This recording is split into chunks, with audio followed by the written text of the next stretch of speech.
이 시간 오늘 우리에게 주신 하나님의 말씀 함께 나누겠습니다. 오늘 함께 나눌 하나님의 말씀은 민수기서 9장 1절에서 14절의 말씀입니다.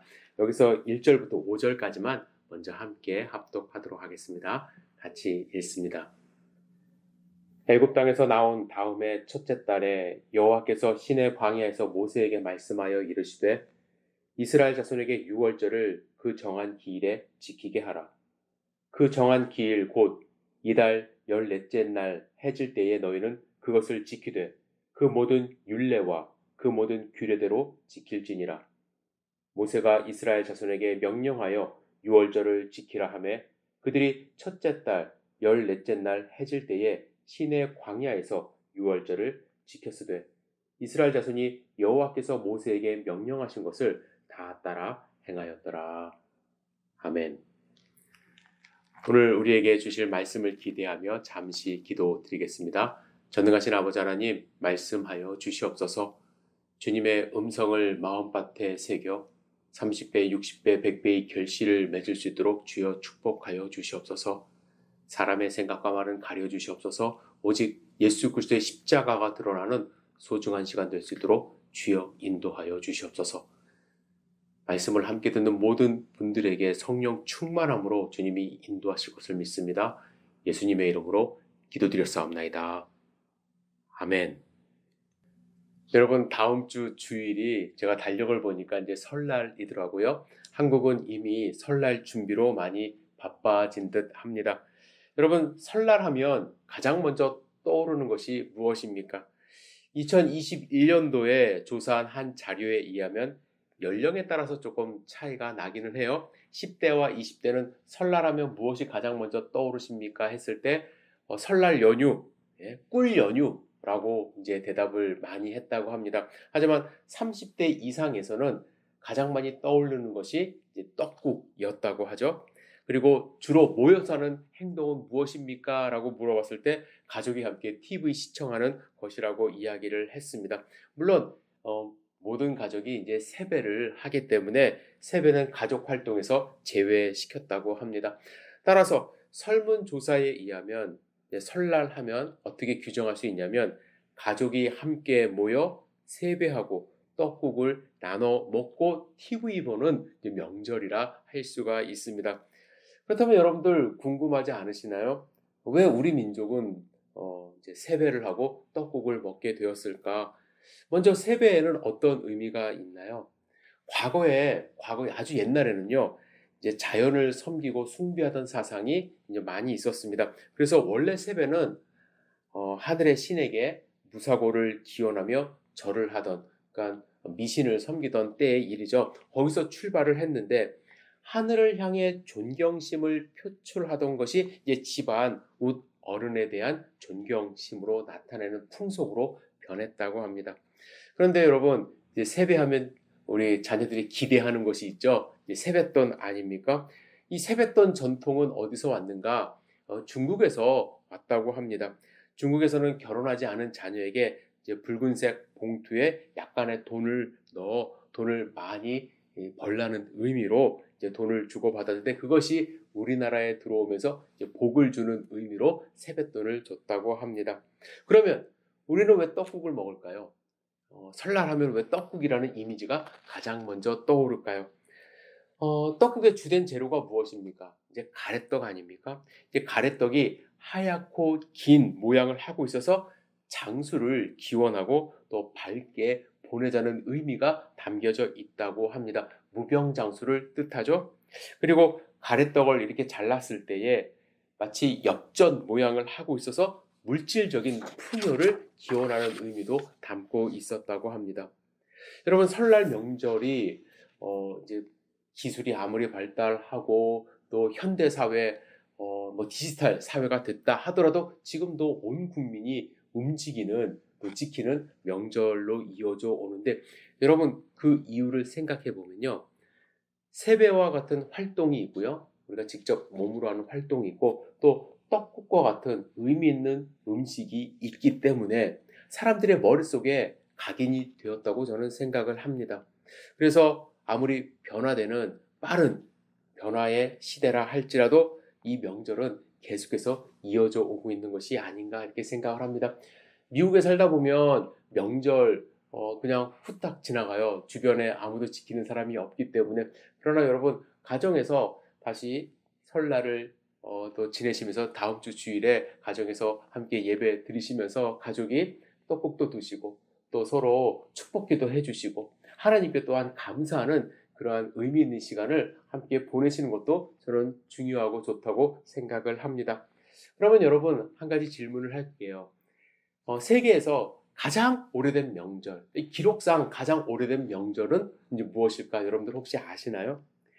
오늘 우리가 함께 이제 읽고 나눌 유월절이라는 명절입니다. 유대인들이 지금까지 지켜오고 있거든요. 그러니까 기원전 1500년 경부터 지켜져 온 곳이니까 지금까지 약 3500년의 역사를 갖고 있는 유월절입니다. 지금도 유대인들은요, 이 유월절을 가장 큰 명절로 생각하고 지키고 있는데, 이렇게 오랫동안 명절로 끊이지 않고 지켜올 수 있었던 이유, 여러분들 뭐라고 생각하십니까? 저는 첫 번째로 이것이 하나님의 명령이기 때문에 그렇습니다. 그들은 하나님의 명령으로 이것을 받았고 지키고 있는 거예요. 출애굽기 12장의 유월절 명령에 대해서 처음 말씀을 하시는데요. 이날을 반드시 기억하고 지키라고 말씀을 하세요. 12장 14절 15절 우리 함께 한번 읽어보겠습니다. 너희는 이날을 기념하여 여호와의 절기를 삼아 영원한 규례로 대대로 지킬지니라. 너희는 이래 동안 무교병을 먹을지니 그 첫날의 누룩을 너희 집에서 제하라. 무릇 첫날부터 일곱째 날까지 유교병을 먹는 자는 이스라엘에서 끊어지리라. 여러분, 끊어지리라. 이스라엘 백성이 더 이상 아니다 라고까지 하시면서 하나님은 강력하게 유월절을 반드시 지킬 것을 명령하셨어요. 하나님이 왜 그러셨을까요? 이것은 이스라엘 자손이 결코 잊지 말아야 할 그들의 정체성에 관련된 사건이기 때문에 그렇습니다. 아시는 것처럼 유월절은 이집트에서 노예 생활하던 이스라엘 민족이 구원받고 해방된 날이죠. 이집트 땅의 모든 장자들이 죽임을 당하는 심판을 받을 때 하나님의 명령을 들은 이스라엘 백성들은 어린 양의 피를 문설주에 바름으로써 죽음이 넘어갔어요. 이 죽음이 넘어갔다고 해서 영어로는 패스오버, 그리고 우리말로는 유월절, 물론 한문이죠. 유월절이라고 부르고 있습니다. 이날은 하나님의 인도하심으로 이스라엘이 죽음에서 해방되었고 노예의 삶에서 해방된 그러한 날입니다. 하나님은 절대로 이날을 잊지 않기를 원하셨습니다. 그래서 오늘 본문에 보면 모두가 유월절을 지킬 수 있도록 6절부터 그 얘기가 나오는데요. 세컨 찬스도 주세요. 첫 번째 유월절을 지켰을 때 이게 두 번째 해거든요. 오늘 본문의 말씀이 첫 번째 유월절을 지켰을 때 문제가 생겼었어요. 왜냐하면 그 당시에 주변에 죽은 사람이 너무나도 많기 때문에 죽은 사람을 만지면 이제 부정해지거든요. 그래서 부정한 몸으로는 유월절을 지킬 수 없이 첫 해를 넘긴 사람들이 많이 있었습니다. 그리고 해외에 나간 사람들, 가족을 떠난 사람들, 유월절을 지킬 수 없는 문제가 발생을 한 거예요. 그죠? 자기가 지키기 싫어서가 아니라 지키고는 싶은데 지키지 못한 사람들이 발생한 것입니다. 거기에 대한 이야기를 하세요. 그래서 하나님은 어떻게까지 말씀을 하시냐면 둘째 달 14일에 유월절을 지킬 수 있도록 말씀을 하신 거예요. 첫째 달 못 지켰으면 주변에 가족이 죽어서 친한 사람이 죽어서 장례를 치른 그런 사람들에게는 또 뭐 해외에 있든지 멀리 있어서 그날에 맞춰서 오지 못했던 사람들은 둘째 달에 지킬 수 있도록 하나님이 또한 배려를 해주십니다. 그만큼 유월절은 반드시 지켜야 될 하나님의 명령, 규례로 이어져 오고 있는 것입니다. 그래서 지금까지 이어져 오고 있는 거예요. 두 번째로 제가 본문을 묵상해 보면서 생각을 해보니까 하나님은요, 그들에게 어떻게 유월절을 지킬 것인가를 말씀을 하셨는데 특히 의미 있는 음식을 나눠 먹으며 지키라고 하셨기에 저는 그들에게 각인이 되었다고 생각을 해요. 저는 이 명절이 그냥 아무것도 안 하고 지내는, 생각만 하고 지내는, 그러면은 별로 사람들이 지키고 싶지 않을 것 같아요. 설날 하면 떡국이 떠오르듯이 6월절 하면 이 음식을 떠올리라고, 이걸 반드시 먹어야 된다고 하나님이 말씀을 하셨는데, 이 음식이 이어져 오면서 자자손손 그들의 생활 가운데 각인이 되는 거예요. 잊질 않게 된 거예요. 그래서 음식을 먹으면서 다시 한번 6월절의 의미를 상기하고 자녀들을 가르칠 수 있는 그러한 명절이 되었다고 생각을 하는데, 오늘 본문에 보면 하나님은 세 가지 음식을 반드시 먹으라고 말씀을 하십니다. 첫째는 양고기입니다. 양고기는 어린 양, 1년 된 어린 양을 취하는데, 가정당 한 마리를 취하는 것이 원칙이지만 식구가 적으면 남길 수밖에 없잖아요. 그럴 때는 몇 가정이 함께 모여서 양을 한 마리 잡으라고 말씀을 하십니다. 양고기를 먹는 이유는 무엇입니까? 6월절날 양을 잡았기 때문에 그래요. 양을 잡아서 어린 양의 피를 문설주에 발라 죽음이 그들을 넘어간 것을 기억하기 위하여 그들이 잡은 양고기를 함께 먹는 것입니다. 그런데 지금은 양고기를 통째로 이제 가족 단위로 먹질 않고요. 그 의미를 되새기기 위해서 식탁에 양고기를 다 올려놓을 수가 없잖아요. 그래서 정강이 뼈를 테이블에 올려놓는다고 합니다. 출애굽 당시에는 어떻게 먹었냐면요. 출애굽기에 보면은 빨리 나가야 했잖아요. 그죠? 도망가야 했기 때문에 출애굽을 해야 됐기 때문에 급하게 서서 허리띠 띠고 지팡이 짚고 신발을 신고 먹으라고 하나님이 말씀을 하셨어요. 하지만 지금은 식탁에 앉아서 가족이 함께 6월절 음식을 나누기 때문에 양고기를 한꺼번에 다 먹을 수가 없어서 정강이 뼈를 식탁에 올려놓는다고 합니다. 그리고 여기에 한 가지 의미가 더 더해지는데요. 한참 뒤에 예수님이 승천하시고 AD 70년경에 성전이 다 무너지는 그러한 사건이 있었습니다.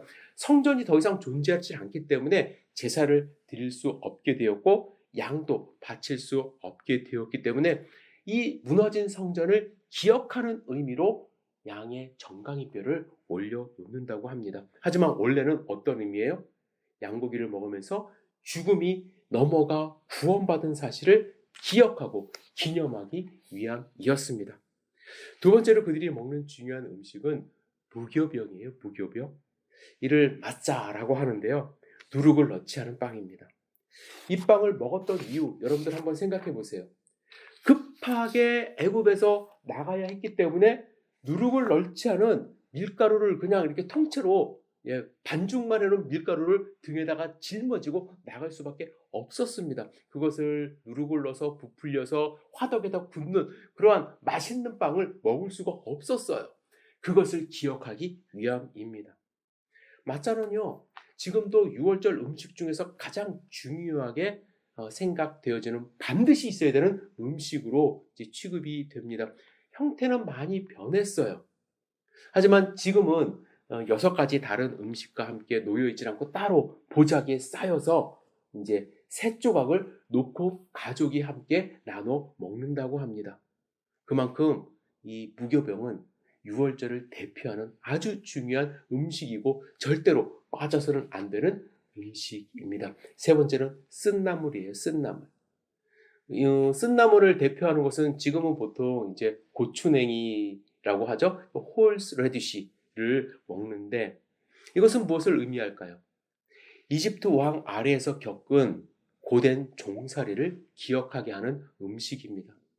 그들은 쓴 나물처럼 하루하루 쓴 삶을 살았어요. 하나님은 그들이 쓴 상태에 있었음을 잊지 않기를 원하신 거예요. 왜냐면요, 우리는 조금만 편해지면요, 과거를 쉽게 잊어버려요. 그리고 과거로 돌아가려고 하는 습성이 우리 가운데 있기 때문에 1년에 한 번 이 쓴 나물을 반드시 먹으면서 그들이 경험했던 고난과 고통 잊지 않기를 원했어요.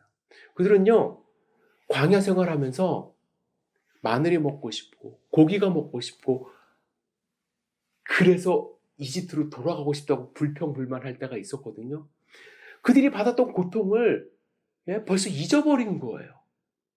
그들은 하나님께 눈물로 울부짖으며 우리를 구원해 달라고 그렇게 소리 질렀음에도 불구하고 예, 고통이 물론 트라우마로 남는 경우도 있지만 이렇게 쉽게 잊는 경우도 있어서 하나님은 그들에게 그들이 당했던 고통을 잊지 않기를 원하시며 쓴나물을 먹으라고 하셨습니다. 성경에 기록된 음식 세 가지예요. 다시 한번 양고기, 무교병, 그리고 쓴 나물입니다. 하지만 역사가 흐르면서 유대교 전통에서 몇 가지 음식이 추가가 되었어요. 푸른 채소를 상징하는 양상추. 많은 사람들이 이제 양상추 혹은 파슬리를 먹고요. 그리고 달걀, 그리고 하로셋, 그리고 소금물이 테이블 위에 올라옵니다. 간단하게 설명드릴게요. 양상추는요, 푸른 채소, 이제 봄을 상징합니다.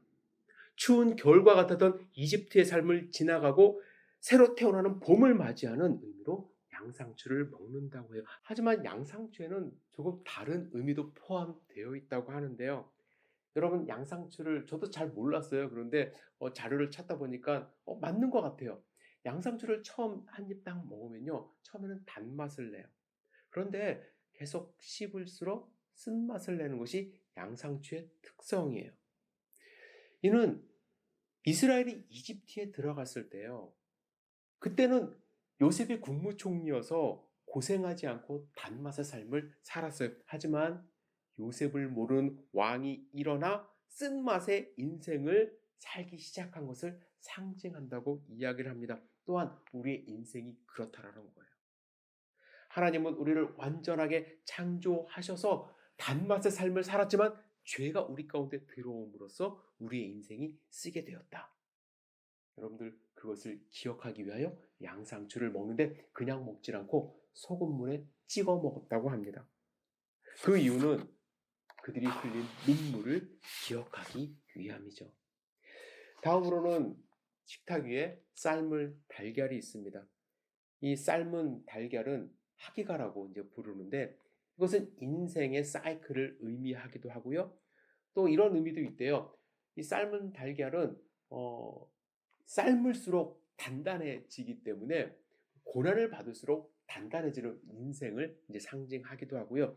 성전에서 드려졌던 희생 제사를 상징한다고도 합니다. 하지만 제2성전이 로마에 의해서 완전히 무너지지 않았습니까? 그래서 더 이상 희생 제사를 드릴 수 없음을 기억하며 삶은 달걀을 먹는다고 이야기를 해요. 그들에게 아픈 것은 지금 성전이 없는 그 상황이기 때문에 그러한 음식, 삶은 달걀, 정강이뼈를 추가하면서 그들의 역사 가운데 함께 기억되기를 원해서 지금의 유대인들은 그렇게 한다고 하죠. 그리고 마지막으로 하로셋이라는 것을 먹습니다.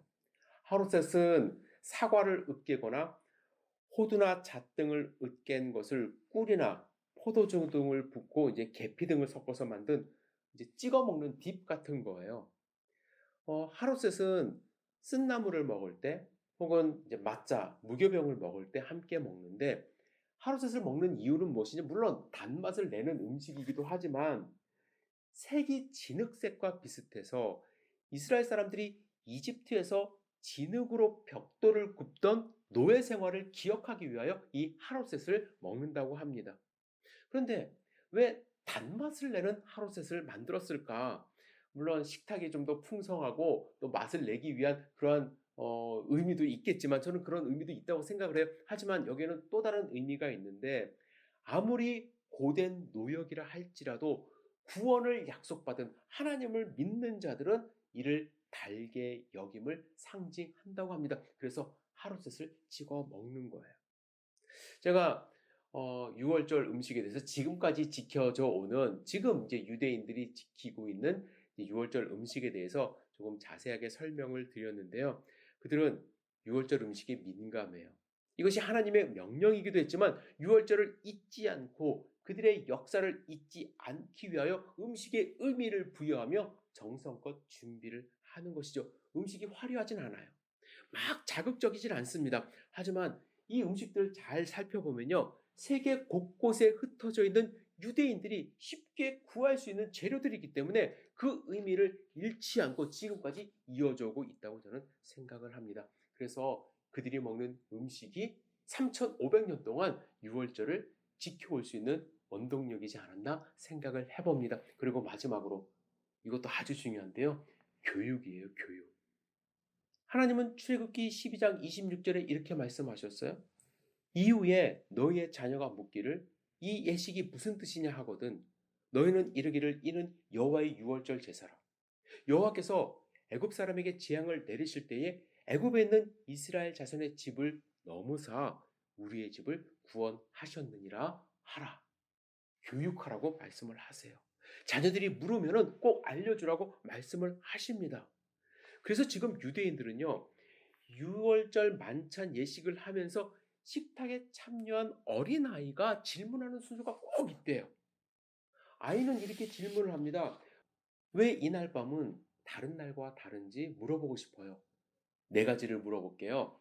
첫 번째, 다른 날은 누룩 들어있는 빵과 들어있지 않는 빵 다 먹는데 왜 오늘은 누룩이 들어있지 않는 빵만 먹어야 하나요? 두 번째, 다른 날은 맛있는 나물들을 함께 먹는데 왜 오늘은 쓴 나물만 먹나요? 세 번째, 다른 날은 어디다가 찍어 먹는 일이 없는데 왜 오늘은 소금물에 찍어 먹고 또 하로세에 찍어 먹어야 하나요?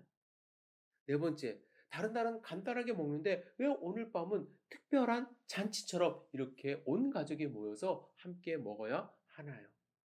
매해 같은 질문을 자녀들이 한다고 합니다. 이 질문을 받으면 그 만찬의 주관자, 이제 가정에서 제일 연장자가 되겠죠? 대답을 해줘야 돼요. 출애굽 사건을 이야기하기 시작합니다. 출애굽 사건을 이야기를 하면서 지금 눈앞에 있는 음식들이 어떤 의미가 있는지 이야기를 해줘요. 예를 들어서 이 맛자를 보십시오. 이것은 노예의 상징이며 가난의 상징입니다. 이것은 우리 조상이 노예로 살았을 때 먹었던 것입니다. 맛이 없고 혀에 깔깔합니다.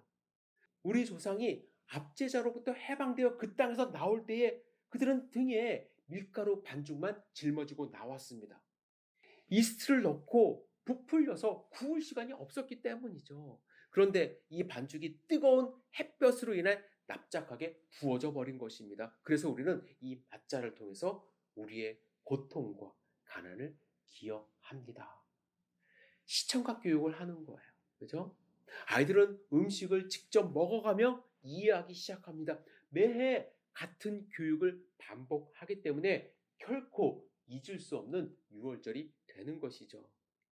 하나님의 명령, 그들이 먹었던 음식, 그리고 식탁에서의 교육, 이 세 가지가 유월절이 3,500년을 이어져 올 수 있는 원동력이 된 것입니다. 그러면 우리는 왜 유월절을 지키지 않을까?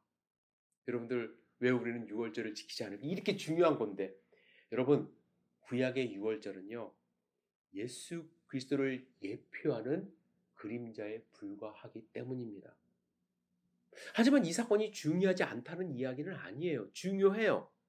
유월절 어린 양이 온 인류를 구원하기 위해 이 땅에 오신 예수 그리스도의 십자가 사건을 예표하는 그림자 역할 그 자체로도 상당히 중요합니다. 그래서 우리는 배워야 돼요. 그래서 제가 이렇게 좀 길게 말씀을 드리는 거예요.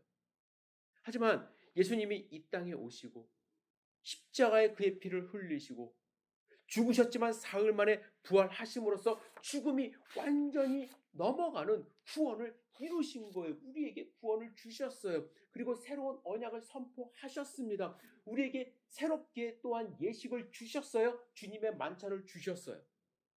따라서 우리는 옛날에 지켰던 그 유월절 대신에 예수님이 새롭게 제정해 주신 계명에 따라서 새로운 예식을 지켜야 하는 것입니다. 예수님이 십자가에 달리시기 전날 밤 유월절 만찬에서 유월절 음식을 먹는 제자들에게 이렇게 말씀하셨어요. 떡을 가지사 축사하시고 떼어 이르시되 이것은 너희를 위하는 내 몸이니 이것을 행하여 나를 어떡하라고요? 기념하라 하시고 식후에 또한 이와 같이 잔을 가지고 이르시되 이 잔은 내 피로 세운 새 언약이니 이것을 행하여 마실 때마다 나를 기념하라 하셨으니 너희가 이 떡을 먹으며 이 잔을 마실 때마다 주의 죽으심을 그가 오실 때까지 전하는 것이니라. 고린도전서 11장입니다. 예수님은 새로운 계명을 주시며 기억하고 기념하라 하신 거예요. 그래서 우리가 기념하고 기억해야 할 것, 우리를 위해 고난받아 십자가에서 찢기신 예수님의 몸을 상징하는 떡과 우리의 죄를 덮기 위해서 다 쏟아 흘리신 예수 그리스도의 보혈의 피를 상징하는 포도주를 우리가 마시는 거예요. 여러분, 유월절 만찬은 이스라엘의 과거를 주로 기억하게 하는 만찬이에요. 그들은 그들의 고난과 그들의 억압을 기억합니다. 그리고 그들이 받은 해방을 기억해요. 물론 그 안에 하나님의 인도하심을 기억하긴 하지만 무교병, 쓴나물, 소금물, 헤롯셋, 푸른 채소 다 그들의 과거를 상징합니다. 하지만 주님의 만찬은 어떤 것이에요? 철저히 예수 그리스도만 기억하는 예식입니다. 우리의 죄를 위해 이 땅에 오신 예수님을 기억하는 만찬이 바로 주님의 만찬이에요. 왜요? 우리는 과거 것 기억할 필요 없어요. 우리의 모든 죄, 우리의 고통, 우리의 과거 다 페이드 오프가 되었기 때문에 더 이상 우리의 아픔, 죄 기억하는 것이 아니라 나를 위해 이 땅 가운데 오신 예수님을 기억하며 예수님을 전하는 삶을 살기로 다짐하는 주님의 만찬이 필요한 것입니다. 여러분, 우리는 결코 잊지 말아야 돼요. 유대인들이 지금까지 잊지 않고 지켜오는 유월절, 우리 예수님이 오시는 그날까지 주님의 만찬 잊지 말고 기억해야만 합니다. 잊지 말아야 할 뿐만 아니라 이것을 전해야만 합니다. 예수님이 이 땅에 오심과 예수님의 십자가 사역을 기억하고 틈나는 대로 기회 있을 때마다 전하는 하나님의 백성이 되기를 주님의 이름으로 축복합니다. 다음 주일이 설 명절이라고 제가 말씀을 드렸어요. 가정에서 예배 드리시고 또 저는 떡국도 맛있게 드셨으면 좋겠어요. 서로 축복했으면 좋겠습니다. 세배도 하세요. 어른을 공경하는 마음으로 세배하셔야 돼요. 자녀들 축복하는 의미로 세뱃돈 주세요. 동시에 우리는 예수님을 기억해야 돼요. 우리의 영원한 삶을 위하여 이 땅 가운데 오신 예수님도 함께 자녀들에게 전하고 예수님의 사랑을 함께 나누셔야만 합니다. 그래서 저는 다음 주일에 주님의 만찬, 사정상 지난 부활 주일 이후에 저희가 주님의 만찬을 거행하지 못했어요. 하지만 다음 주일에 예배 중간에 주님의 만찬 함께 거행하려고 합니다. 부탁드리는 것은 가정에서 우리가 온라인으로 예배를 드리지 않습니까? 가정에서 작은 빵 준비해 주시고요. 그리고 포도주스 준비해 주시길 바랍니다. 그래서 다시 주님의 만찬을 통해서 예수님을 기억하고 또 우리 같이 예배드리는 우리 자녀들이 이게 어떤 의미가 있어요? 하면 여러분들이 설명해 줄 수 있는, 그래서 교육하는 하나님의 예수 그리스도의 명령을 수행하고 또 음식을 통해서 그 의미를 되새기고 우리 자녀들에게 교육할 수 있는 그러한 소중한 다음 주 주일 예배가 되었으면 좋겠습니다. 여러분 일주일 동안 예수님을 마음 가운데 품으시고 사시기를 부탁을 드립니다. 예수님과 함께 거하는 소중한 하루하루 되기를 주님의 이름으로 축복합니다. 기도하겠습니다. 전능하신 주님, 주님의 음성을 마음 가운데 새길 수 있도록 다시 한번 인도하여 주시옵소서. 우리가 유월절을 공부하며 예수님을 다시 한번 바라봅니다. 예수 그리스도의 십자가 사역을 마음 가운데 깊이 되새기며 하루하루 승리하는 삶 살아갈 수 있도록 축복하여 주시옵소서. 예수님의 이름으로 기도드렸사옵나이다. 아멘.